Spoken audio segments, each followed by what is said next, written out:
Hello, student! A unidade que iremos estudar hoje é a unidade 9, Unit 9, do segundo ano regular.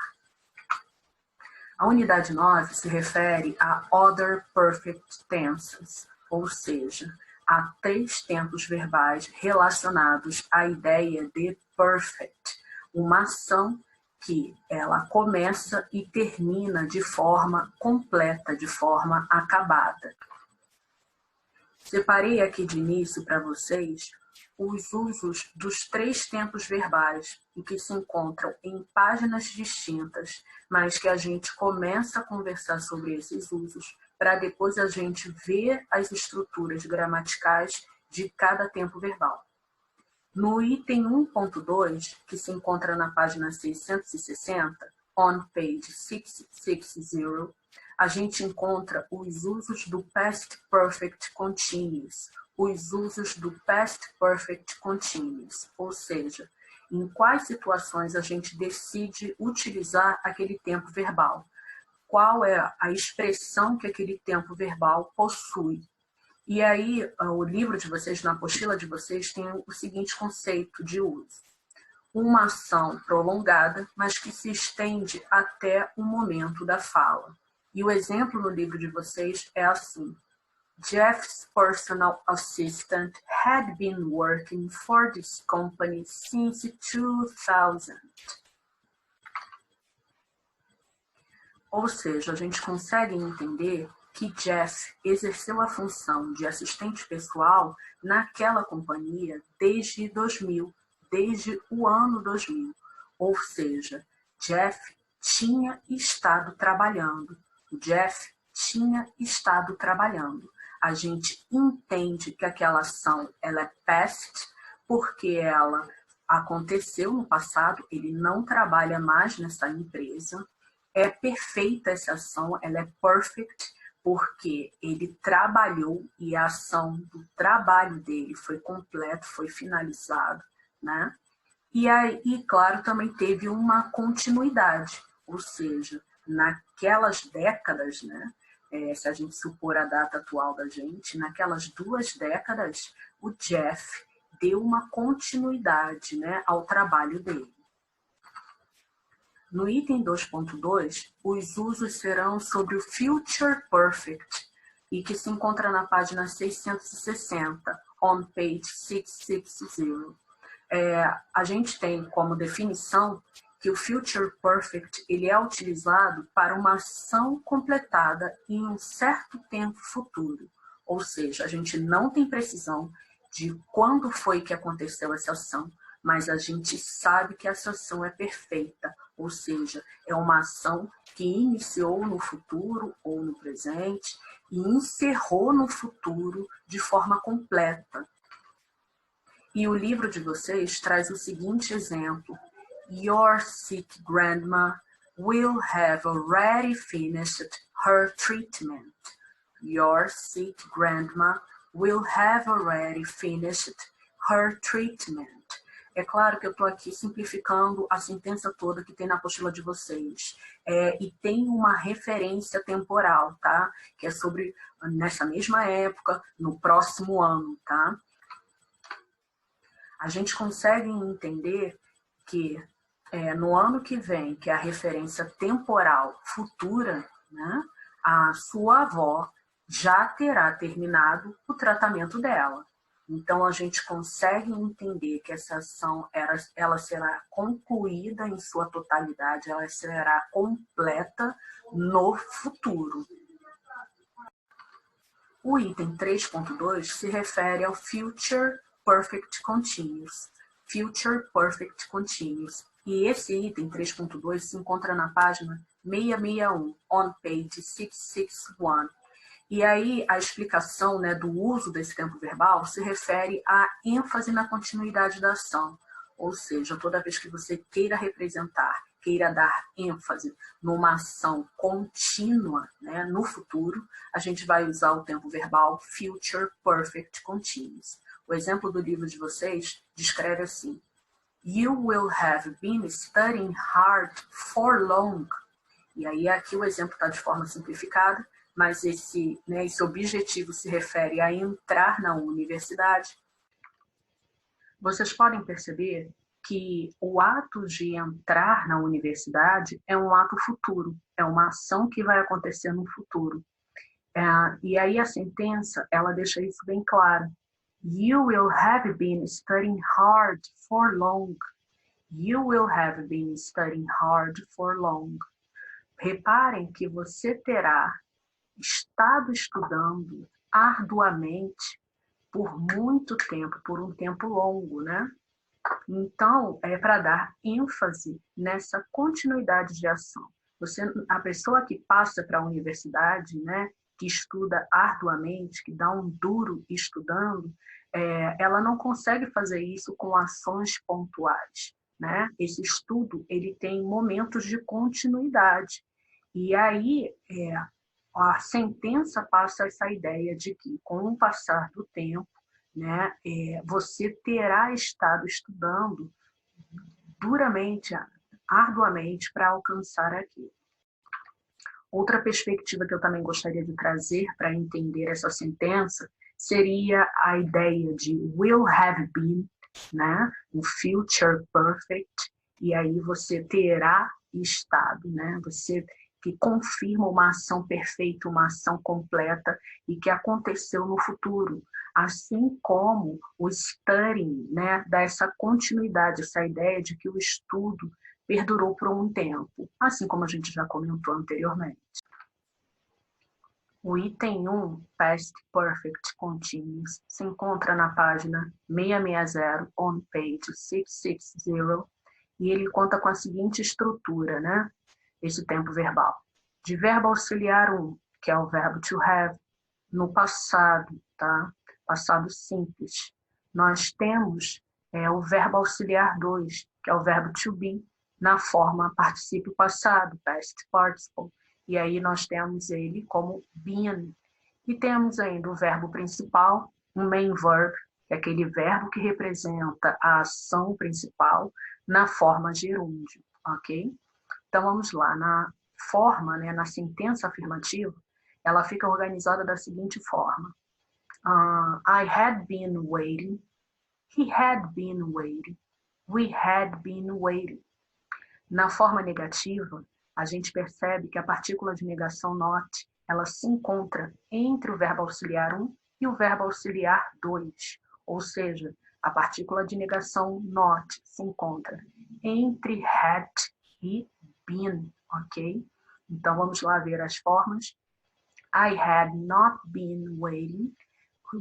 He had not been waiting. Desculpa. He had not been waiting. We had not been waiting. Notem que a partícula not é atraída pelo verbo auxiliar 1, pelo verbo to have, tá? Notem que a forma contracta será realizada com o verbo to have. Então, nós teremos a forma contracta como hadn't, ok? Ou seja, já está aqui, já não há atenção que o verbo to have é quem atrai o not. E claro, se eu tenho um tempo verbal, se eu estou utilizando dois verbos auxiliares, não haverá necessidade de eu usar o auxiliar did nessa construção de tempo verbal, ok? Então, só para lembrar para vocês que no Past Perfect Continuous a gente não vai usar o auxiliar did e, portanto, também não usaremos o didn't, ok? A partícula de negação se junta com o verbo to have. Na interrogativa, acontece como nós temos visto nas outras aulas também, né? O sujeito, ele muda de posição com o verbo auxiliar 1, ou seja, o sujeito muda de posição, troca de posição na sentença com had, ok? Então, aqui nos nossos exemplos, a gente está usando os subject pronouns, né? O sujeito está sendo alocado, né? Está sendo ocupado por subject pronouns. Então, vamos lá? Had I been waiting? Had he been waiting? Had we been waiting? O item 2, Future Perfect, se encontra na página 660, on page 660. E a gente pode contar com a seguinte estrutura. A gente vai ter o will, que é auxiliar, O verbo to have na sua base form, porque ele vai estar acoplado ao auxiliar will. E nós temos o verbo principal, o main verb, na forma de past participle, de particípio passado.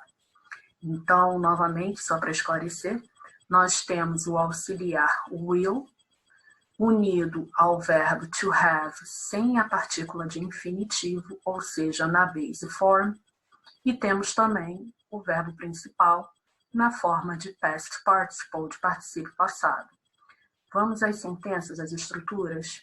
Na afirmativa, nós temos I will have given, he will have given, we will have given. Na forma negativa, nós temos I will not have given, he will not have given, we will not have given. Reparem que a partícula de negação not se encontra entre o auxiliar will e o verbo auxiliar have. Reparem que a partícula de negação not se encontra entre o auxiliar will e o verbo auxiliar have. Então, podemos entender que a forma contracta que conhecemos, want, a forma contracta want, é formada pelo acoplamento, pela ligação entre o auxiliar will e a partícula de negação not. Ou seja, o auxiliar will tem maior poder de atração da partícula de negação. Will, o auxiliar, ele puxa o not para ele. Ele tem mais força de atração do que o verbo auxiliar have e até mesmo, entre o verbo auxiliar have e até mesmo o verbo given. Então, deixo aqui para vocês novamente a lembrança de que o auxiliar é que atrai a partícula de negação not. Na forma interrogativa, a gente tem a mudança de posição do sujeito com o auxiliar will. Nós temos a mudança de posição do sujeito com o auxiliar will. Aqui nos nossos exemplos, nós temos subject pronouns, os pronomes sujeitos. Vamos às formas. Will I have given? Will he have given? Will we have given? Espero que vocês possam ter entendido um pouco melhor de como a gente estrutura, como a gente conjuga o Future Perfect. O item 3, Future Perfect Continuous, se encontra na página 661 do livro de vocês, on page 661 on your books. E a estrutura vai ser a seguinte. Nós temos will, que é o auxiliar, verbo to have, na forma de base form, ou seja, o have não terá a partícula to, representativa de infinitivo, porque ele está atrelado, está associado ao auxiliar will. Temos ainda como auxiliar 2, verbo auxiliar 2, o been, que é o verbo to be na forma past participle, e temos ainda o main verb, o verbo principal, aquele que determina a ação na forma gerúndio. Vamos às sentenças? A estrutura afirmativa nós temos I will have been finishing, he will have been finishing, we will have been finishing.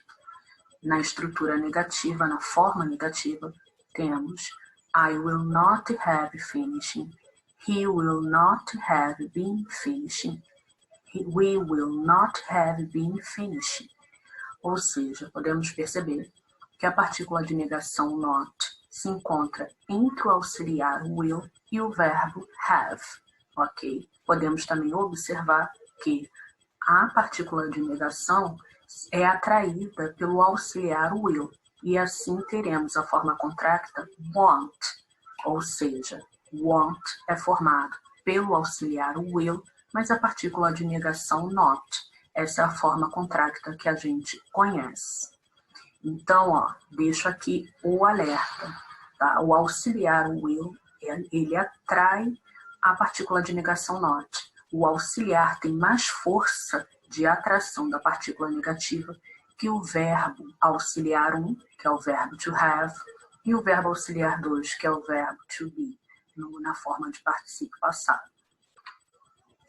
Na forma interrogativa, podemos observar que o sujeito muda de posição na frase, muda de posição sintática com o auxiliar will. Nos nossos exemplos, temos subject pronouns, que são os pronomes sujeitos, que estão em mudança, em colocação diferenciada, trocada com o auxiliar will. Vamos às formas. Will I have been finishing? Will he have been finishing? Will we have been finishing? E no final da unidade, a gente encontra o Going Deeper na página 661, on page 661. O Going Deeper trata de non-continuous verbs. Non-continuous verbs, que são aqueles verbos que não podem ser conjugados no gerúndio, nos tempos verbais estudados na unidade 9. Tá? Então, chama atenção para isso. Não é que a gente não possa encontrar determinados verbos no gerúndio, mas normalmente eles não serão usados nas situações, nas conjugações verbais que nós vimos nessas unidades. O livro traz para vocês 2 verbos, to know, to be, com as seguintes estruturas. Uma estrutura negativa que não é utilizada, ou seja, nós não vamos usar o gerúndio, o verbo no gerúndio nestas situações, e nós temos o verbo no past perfect, tá? Ou present perfect, ok? We have been knowing each other. We have been knowing each other. Não será a estrutura mais utilizada. Ao invés disso, nós usaremos o present perfect. We have known each other. We have known each other. Ou seja, se eu quero significar a ideia de conhecer um ao outro, eu não uso gerúndio, porque conhecer um ao outro não é para eles uma ação que possa ser descrita de forma contínua, ou seja, uma ação contínua que não tem interrupção. Para você conhecer um ao outro, você não faz essa ação continuamente sem interrupção. O verbo to be, com a tradução de estar, também não vai fazer sentido utilizar os tempos contínuos, porque você não está continuamente. Eles entendem que a ação de estar em algum lugar, no exemplo, na sala de aula, é uma ação pontual, ela não é contínua, é um fato. Então, na língua inglesa, é entendido que não vai fazer sentido eu descrever com o tempo verbal continuous. The teacher has been in the classroom. Então, não tem estado, estando. Não faz sentido, né? A professora, o professor tem estado, estando. Não vai fazer sentido. Então, notem que a escolha a ser feita para descrever esse estado, esse fato pontual, será a estrutura present perfect. Observem a sentença. The teacher has been in the classroom. The teacher has been in the classroom. O professor ou a professora tem estado na sala. Ou seja, você percebe que tem uma frequência nessa ação, mas essa ação é pontual, é um fato. Estar, para a língua inglesa, é entendida como fato e não uma ação contínua sem interrupção. Espero que a conversa que nós tivemos aqui hoje tenha colaborado para a compreensão desses tempos verbais. Lembre-se, do your best, faça o seu melhor. Não precisa ser perfeito, você só precisa fazer o melhor que você conseguir. Acesse os canais de comunicação conosco, com os professores, para esclarecer as dúvidas que vocês tenham lá. Não se distanciem. Desejo também que vocês tenham um excelente dia.